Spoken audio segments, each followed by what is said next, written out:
ਸਤਿ ਸ਼੍ਰੀ ਅਕਾਲ। ਤੁਸੀਂ ਜੁੜੇ ਹੋਏ ਹੋ ਪੰਜਾਬੀ ਰੇਡੀਓ USA ਦੇ ਨਾਲ ਤੇ ਮੈਂ ਹਾਂ ਪ੍ਰਵੀਨ ਸ਼ਰਮਾ ਲੈ ਕੇ ਹਾਜ਼ਰ ਹਾਂ ਪ੍ਰੋਗਰਾਮ ਖਬਰ ਤੇ ਨਜ਼ਰ। ਖਬਰ ਤੇ ਨਜ਼ਰ ਪ੍ਰੋਗਰਾਮ ਦੇ ਵਿੱਚ ਕਈ ਅਹਿਮ ਤੇ ਕਈ ਖਾਸ ਖਬਰਾਂ ਨੂੰ ਲੈ ਕੇ ਚਰਚਾ ਕਰਨ ਲਈ ਜੁੜ ਚੁੱਕੇ ਨੇ ਪੰਜਾਬ ਤੋਂ ਦੀਪਕ ਸ਼ਰਮਾ ਚਨਾਰਥਲ ਜੀ। ਸ਼ਰਮਾ ਜੀ ਸਤਿ ਸ਼੍ਰੀ ਅਕਾਲ, ਸਵਾਗਤ ਹੈ ਜੀ ਪੰਜਾਬੀ ਰੇਡੀਓ USA ਦੇ। ਸਤਿ ਸ਼੍ਰੀ ਅਕਾਲ ਪ੍ਰਵੀਨ ਜੀ, ਸਾਰੇ ਦਰਸ਼ਕਾਂ ਨੂੰ ਸਰੋਤਿਆਂ ਨੂੰ ਮੇਰੀ ਪਿਆਰ ਭਰੀ ਸਤਿ ਸ਼੍ਰੀ ਅਕਾਲ ਜੀ। ਪ੍ਰੋਗਰਾਮ ਖਬਰ ਤੇ ਨਜ਼ਰ ਨੂੰ ਸਪਾਂਸਰ ਕਰਦੇ ਨੇ ਖਾਲਸਾ ਇੰਸ਼ੋਰੈਂਸ ਏਜੰਸੀ ਵਾਲੇ, ਜਿਨ੍ਹਾਂ ਤੋਂ ਤੁਸੀਂ ਹਰ ਤਰੀਕੇ ਦੀ ਇੰਸ਼ੋਰੈਂਸ ਲੈ ਸਕਦੇ ਹੋ। ਇੰਸ਼ੋਰੈਂਸ ਬਾਰੇ ਪਤਾ ਕਰਨ ਲਈ ਇਹਨਾਂ ਦਾ ਨੰਬਰ ਹੈ 408 272 2500। ਇਹ ਪਿਛਲੇ 3 ਦਹਾਕਿਆਂ ਤੋਂ ਇੰਸ਼ੋਰੈਂਸ ਬਿਜ਼ਨਸ ਦੇ ਵਿੱਚ ਨੇ, ਸ਼ਾਨਦਾਰ ਸੇਵਾਵਾਂ ਦੇ ਰਹੇ ਨੇ ਤੇ ਅਮਰੀਕਾ ਭਰ ਦੇ ਵਿੱਚ ਇੰਸ਼ੋਰੈਂਸ ਕਰਦੇ ਨੇ। ਅੱਜ ਹੀ ਡਾਇਲ ਕਰੋ 408 272 2500।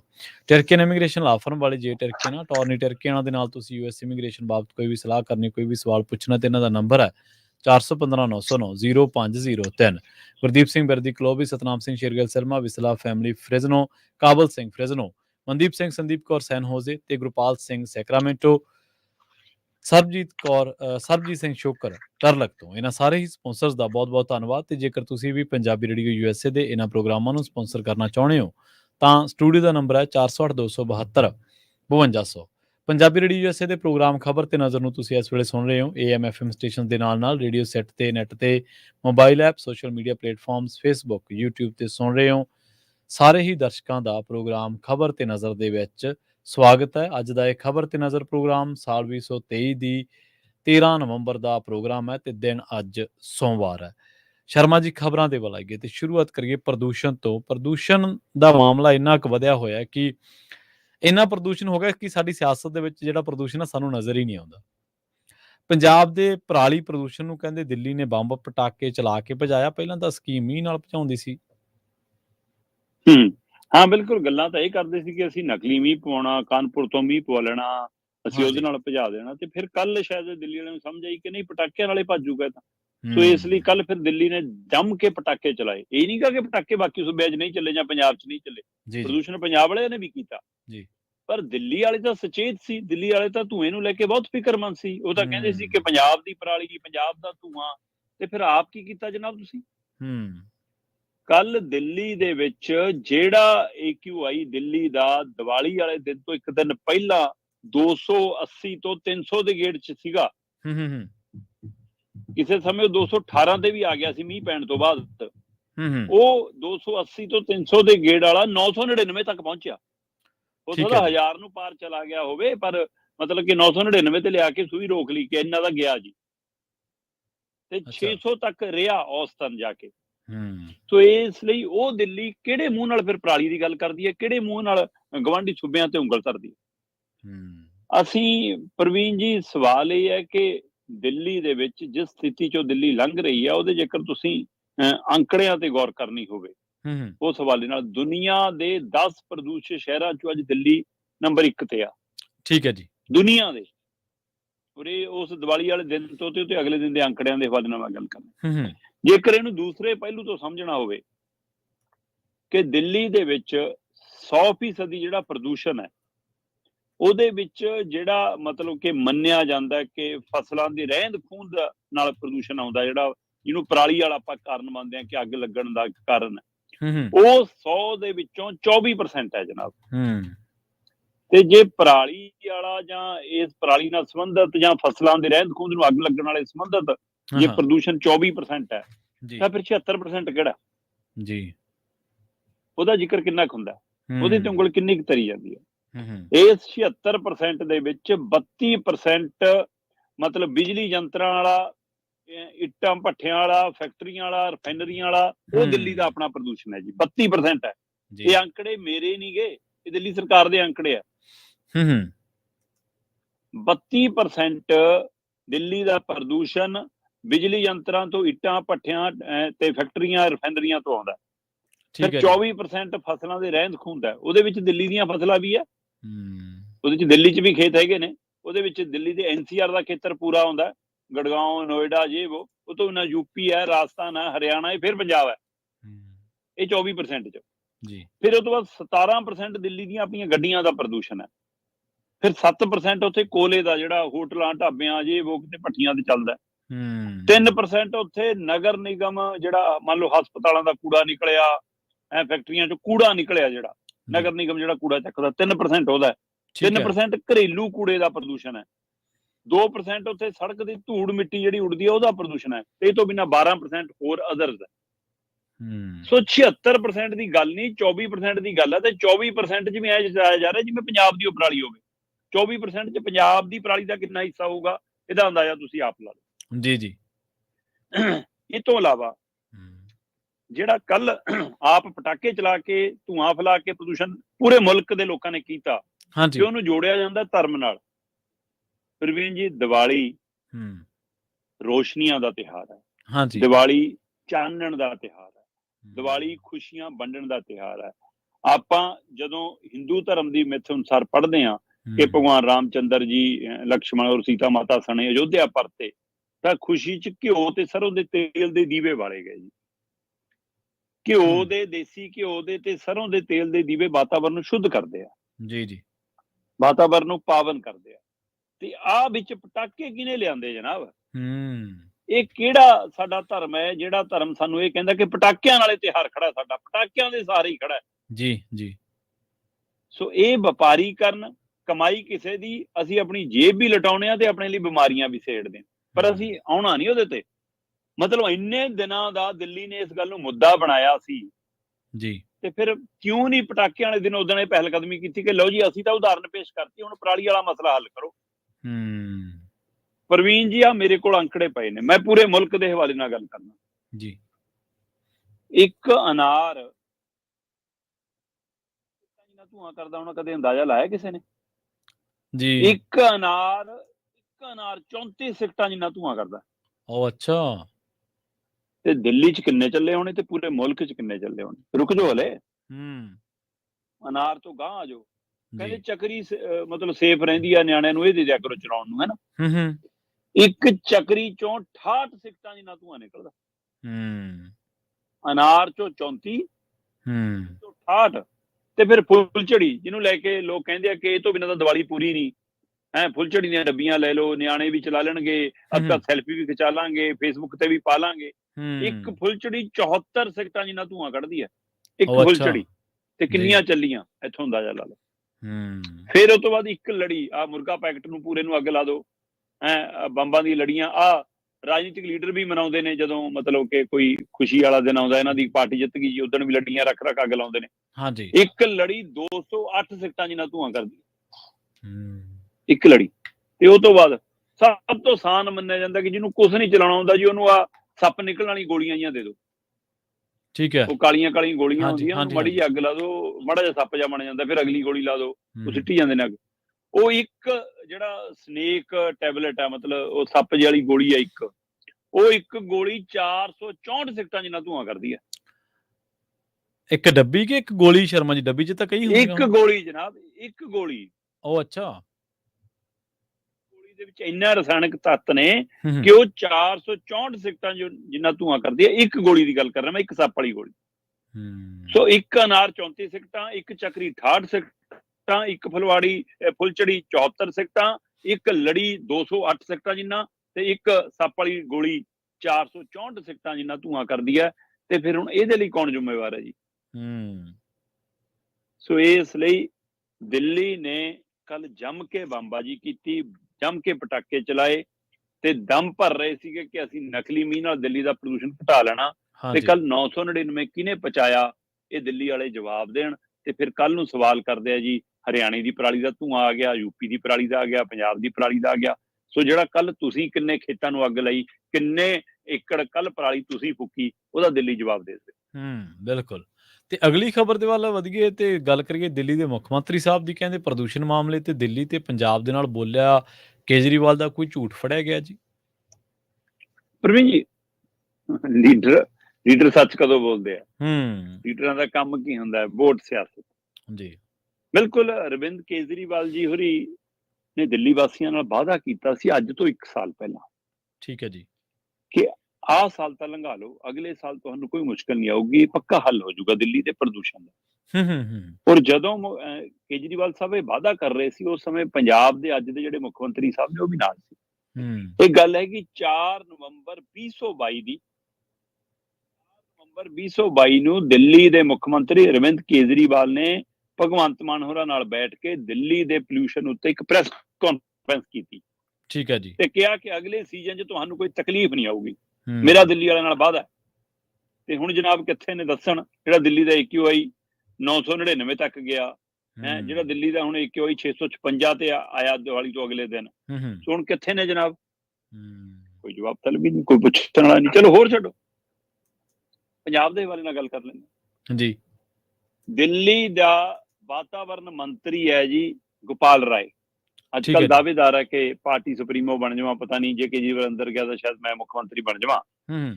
ਗੋਪਾਲ ਰਾਏ ਨੇ 9 ਨਵੰਬਰ 2021 ਨੂੰ 9 ਨਵੰਬਰ 2021 ਨੂੰ ਕਿਹਾ ਕਿ ਬਾਕੀ ਰਾਜਨੀਤਿਕ ਪਾਰਟੀਆਂ ਨੇ ਕੋਈ ਹੱਲ ਨਹੀਂ ਕੱਢਿਆ ਪੰਜਾਬ ਦੀ ਪਰਾਲੀ ਦਾ, ਅਸੀਂ ਹੱਲ ਕੱਢਣ ਜਾ ਰਹੇ ਹਾਂ। ਸਾਡੇ ਕੋਲ ਬਾਇਓ ਡੀਪਰੋਜ਼ਰ ਉਹ ਮਿਲ ਗਿਆ, ਸਾਨੂੰ ਇੱਕ ਲੀਕੜ ਮਿਲ ਗਿਆ ਜਿਹੜਾ ਮਤਲਬ ਕਿ ਉਹ ਐ ਛੜਕਣ ਨਾਲੇ ਪਰਾਲੀ ਗਾਲ ਦਿਆ ਕਰੂਗਾ।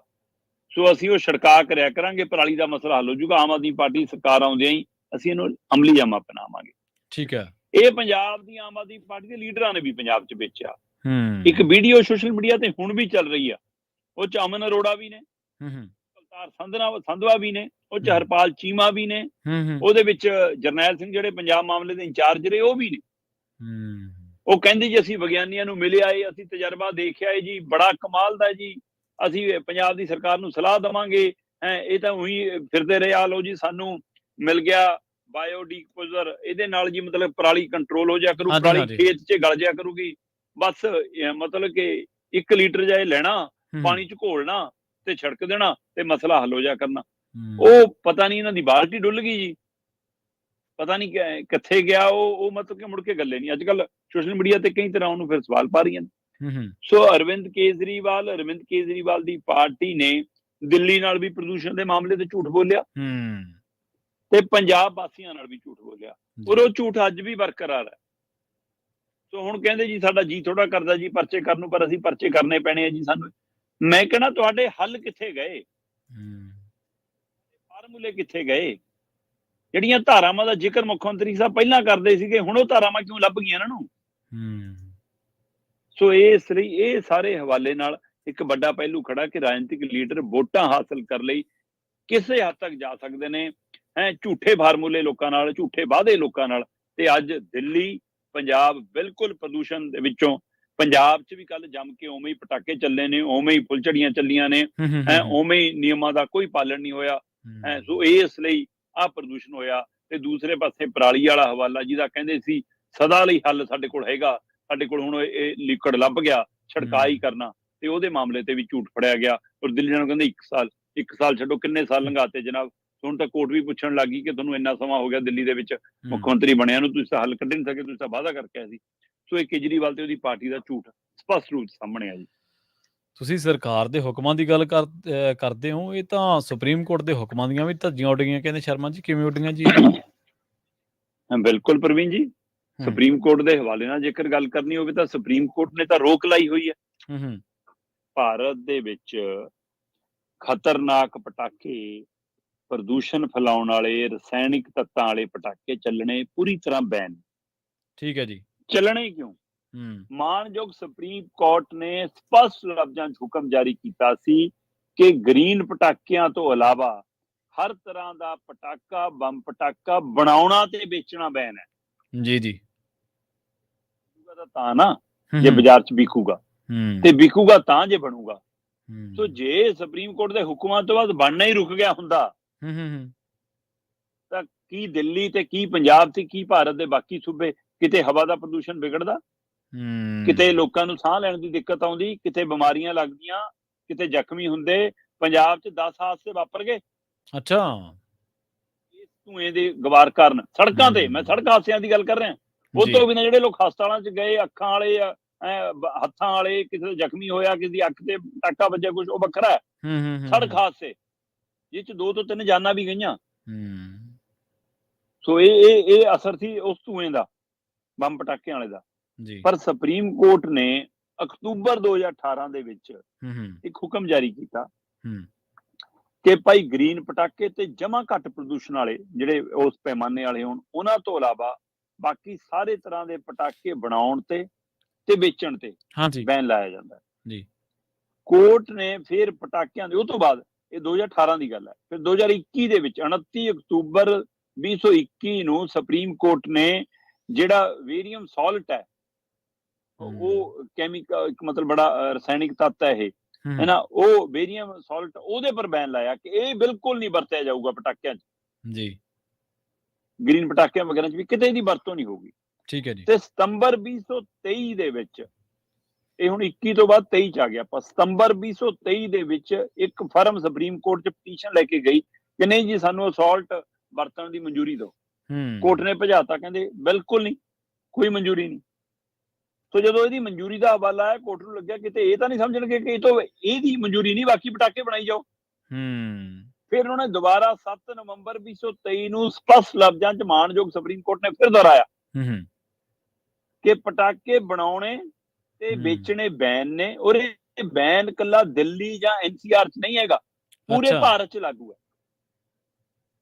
ਜੀ। ਸੁਪਰੀਮ ਕੋਰਟ ਦੇ ਹੁਕਮ ਕਿ ਪਟਾਕੇ ਬਣਾਉਣੇ ਤੇ ਵੇਚਣੇ ਬੈਨ ਨੇ, ਤਾਂ ਵੀ ਬਣਨ ਵੀ, ਵਿਕਣ ਵੀ, ਚੱਲਣ ਵੀ, ਤੇ ਸੂਬਿਆਂ ਦੀਆਂ ਸਰਕਾਰਾਂ ਕਹਿਣਗੇ ਗ੍ਰੀਨ ਪਟਾਕੇ ਹੀ ਚੱਲਣਗੇ ਜੀ, ਔਰ ਇੰਨੇ ਵਜੇ ਤੱਕ ਚੱਲਣਗੇ ਜੀ। ਧੱਜੀਆਂ ਸ਼ਾਇਦ ਕੱਲ, ਮਤਲਬ ਕਿ ਦੀਵਾਲੀ ਵਾਲੇ ਦਿਨ 2 ਘੰਟੇ 8 ਘੰਟਿਆਂ ਵਰਗੇ ਹੋ ਗਏ ਸੀ।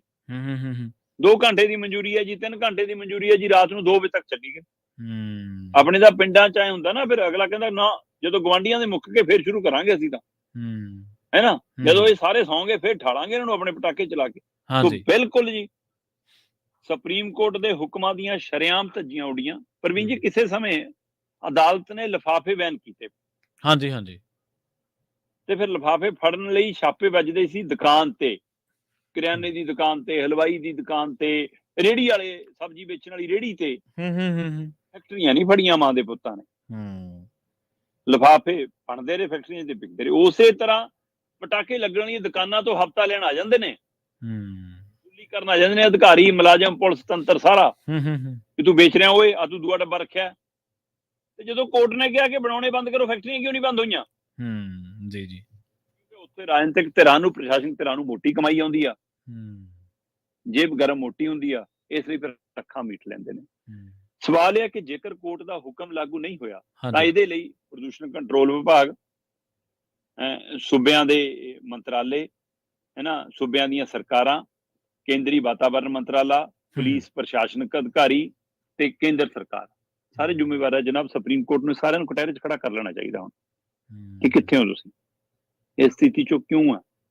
ਸੋ ਪੰਜਾਬ ਦੇ ਅੰਦਰ ਵੀ ਉਸੇ ਤਰ੍ਹਾਂ ਦੀ ਸਥਿਤੀ ਹੈ। ਬੇਸ਼ੱਕ ਸੱਚਖੰਡ ਸ੍ਰੀ ਦਰਬਾਰ ਸਾਹਿਬ ਵਿਖੇ 1 ਲੱਖ ਦੇਸੀ ਘਿਓ ਦੀਵੇ ਬਾਲਣ ਦਾ ਟੀਚਾ ਰੱਖਿਆ ਗਿਆ ਸੀ, ਜਿਹੜਾ 1.5 ਲੱਖ ਤੋਂ ਪਾਰ ਗਿਆ। ਠੀਕ ਹੈ ਜੀ। ਪਰ ਉਹਦੇ ਬਾਵਜੂਦ ਵੀ ਆਤਿਸ਼ਬਾਜ਼ੀ ਉੱਥੇ ਵੀ ਹੋਈ, ਆਤਿਸ਼ਬਾਜ਼ੀ ਮੰਦਿਰਾਂ 'ਚ ਵੀ ਹੋਈ, ਆਤਿਸ਼ਬਾਜ਼ੀ ਲੋਕਾਂ ਨੇ ਘਰਾਂ 'ਚ ਵੀ ਕੀਤੀ ਹੈ। ਅਸੀਂ ਨਹੀਂ ਟਲਦੇ, ਪਟਾਕੇ ਤਾਂ ਅਸੀਂ ਚਲਾਵਾਂਗੇ, ਉਹ ਤੋਂ ਬਿਨਾਂ ਤਾਂ ਸਾਡਾ ਤਿਉਹਾਰ ਪੂਰਾ ਨਹੀਂ ਹੁੰਦਾ। ਸਾਡਾ ਤਿਉਹਾਰ ਜੁੜਿਆ ਪਟਾਕਿਆਂ ਨਾਲ। ਸੋ ਇਸ ਲਈ ਕੋਰਟ ਦੀਆਂ ਧੱਜੀਆਂ ਲੋਕਾਂ ਨੇ ਵੀ, ਸਰਕਾਰਾਂ ਨੇ ਵੀ, ਔਰ ਕੇਂਦਰ ਸਰਕਾਰ ਨੇ ਵੀ ਸ਼ਰੇਆਮ ਉਡਾਈਆਂ। ਮਾਣਯੋਗ ਅਦਾਲਤ ਨੂੰ ਪਹਿਲਾਂ ਸਰਕਾਰਾਂ, ਪਹਿਲਾਂ ਪ੍ਰਸ਼ਾਸਨਿਕ ਧਿਰਾਂ, ਫਿਰ ਫੈਕਟਰੀਆਂ ਵਾਲੇ ਤਲਬ ਕਰ ਲੈਣੇ ਚਾਹੀਦੇ ਨੇ। ਤੇ ਇਹਨਾਂ ਨੂੰ ਕਹਿਣਾ ਚਾਹੀਦਾ ਕਿ ਭਾਈ ਜਿਹੜਾ ਨਕਲੀ ਮੀਂਹ ਪਾਉਣਾ ਨਾ, ਉਹ ਕਾਨਪੁਰ ਵਾਲੇ ਨਹੀਂ, ਤੁਸੀਂ ਪਾਓਗੇ। ਛਿੜਕੋ ਪਾਈਪਾਂ ਲੈ ਕੇ, ਕਰੋ ਪਾਣੀ ਦਾ ਛਿੜਕਾ। ਇਹਨਾਂ ਨੂੰ ਸਜ਼ਾਵਾਂ ਇਹੀ ਜਿਹੀਆਂ ਦੇਣੀ ਚਾਹੀਦੀਆਂ ਨੇ, ਸੜਕਾਂ ਤੇ ਫਿਰੋ, ਸੋ ਪਤਾ ਲੱਗੇ। ਉਹਨਾਂ ਨੂੰ ਕਹੇ ਮਾਸਕ ਨਹੀਂ ਲਾਉਣਾ, ਨਾਲੇ ਪਤਾ ਲੱਗੇ ਹੈ ਜਨ। ਸੋ ਇਸ ਲਈ ਆਮ ਲੋਕਾਂ ਨੂੰ ਖਤਰੇ 'ਚ ਪਾਉਣ ਦੇ ਲਈ ਇਹ ਸਰਕਾਰਾਂ ਜ਼ਿੰਮੇਵਾਰ ਨੇ। ਜੇ ਪ੍ਰੋਡਕਟ ਬਾਜ਼ਾਰ 'ਚ ਨਹੀਂ ਹੋਣਗੇ ਤਾਂ ਚੱਲਣਗੇ ਹੀ ਨਹੀਂ। ਇੱਕ ਪਾਸੇ ਸਕੂਲਾਂ 'ਚ ਜਵਾਕਾਂ ਨੂੰ ਸਮਝਾਇਆ ਜਾਂਦਾ ਕਿ ਜੀ ਰੈਲੀਆਂ ਕੱਢੀਆਂ ਜਾਂਦੀਆਂ ਕਿ ਇੱਕ ਗ੍ਰੀਨ ਦੀਵਾਲੀ ਹੈ, ਬੱਚੇ ਅਸੀਂ ਪਟਾਕੇ ਰਹਿਤ ਦੀਵਾਲੀ ਮਨਾਵਾਂਗੇ।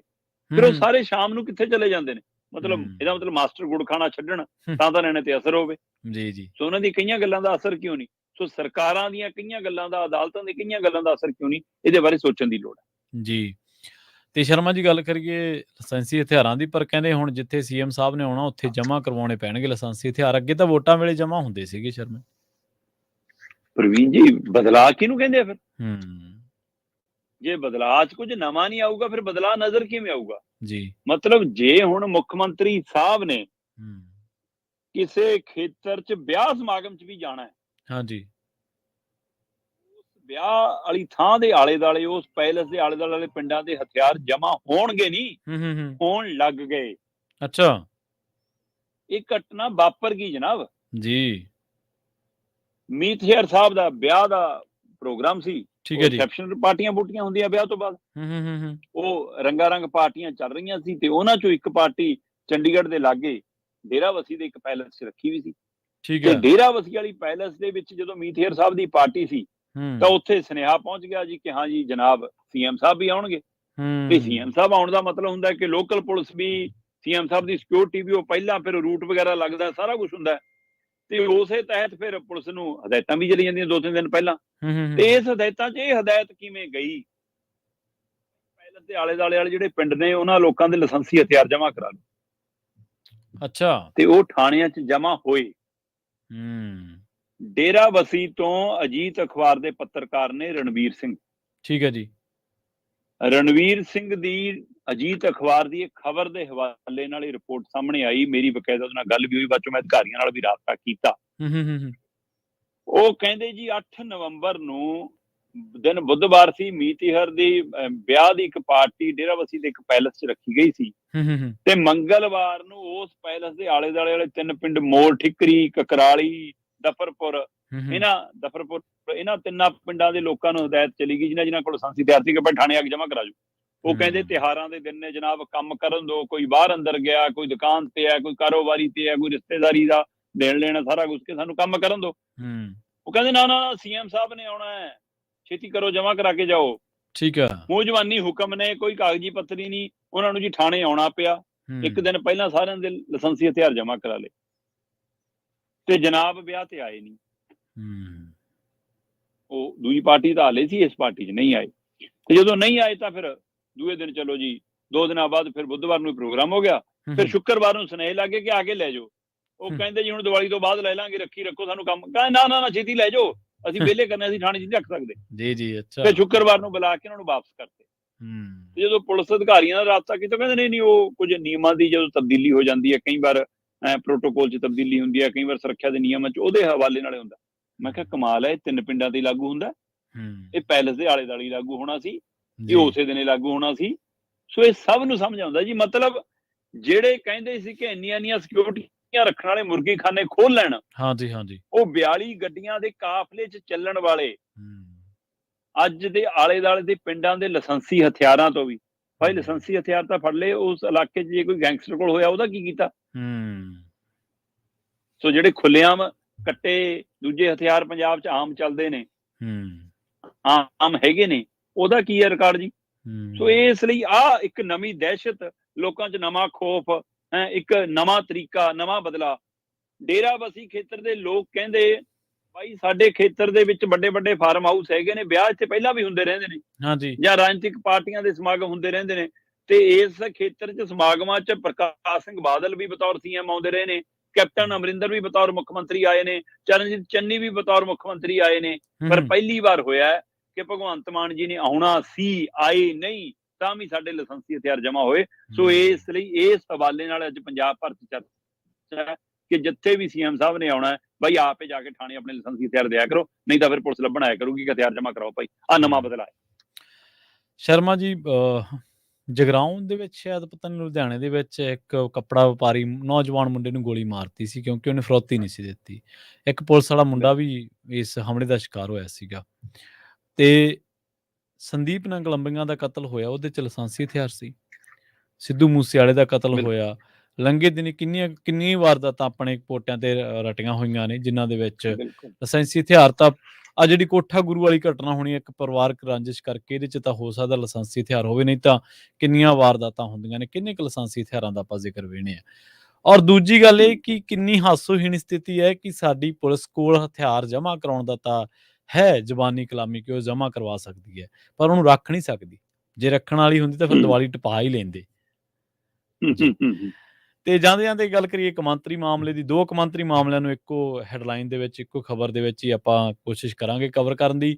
ਇੱਕ ਤਾਂ ਟਰੂਡੋ ਨੇ ਫਿਰ ਤੋਂ ਦੋਸ਼ ਦੁਹਰਾਏ ਨੇ ਜਿਹੜੇ ਉਹਨਾਂ ਨੇ ਲਾਏ ਸੀਗੇ ਇੰਡੀਆ ਦੇ ਉੱਪਰ, ਭਾਰਤ ਦੇ ਉੱਪਰ।